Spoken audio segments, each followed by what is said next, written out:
Bars in Clark County will remain closed. The COVID-19 Mitigation and Management Task Force voted unanimously today to keep current restrictions in place, Denise.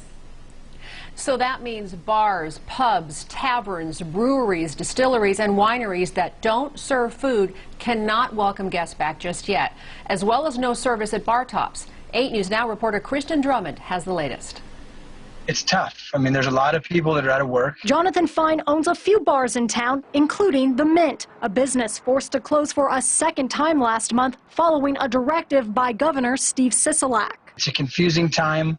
It's a frustrating time. The mandate impacting bars and other alcohol serving establishments was set to expire Thursday night, but the COVID-19 Mitigation and Management Task Force was given the authority to extend closures. Chair votes aye. And unanimously decided to do that in Clark County. The chairman acknowledges the choices made impacts livelihoods and lives. This is not something that any of us take lightly, and I know that. The decision, though, seeming to baffle some who call the vote unfair. I think that there's more of an issue in casinos and larger stores that are allowed to stay open. It makes no sense that certain places can and bars can't. Frankie Lee owns Frankie's Uptown in downtown Summerlin. He says the situation is a hardship for businesses. We can't take this much longer financially. I don't think it's not good for anybody. Lee and Fine say health and safety remain a top priority. The two owners, though, want more clarity during these challenging circumstances. We'll all make it through this.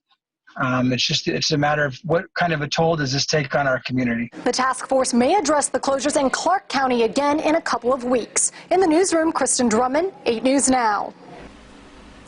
A final note here, the task force does work with local leaders to examine the data and review assessment as well as those action plans. 6 counties were flagged just last week for having a high virus transmission risk.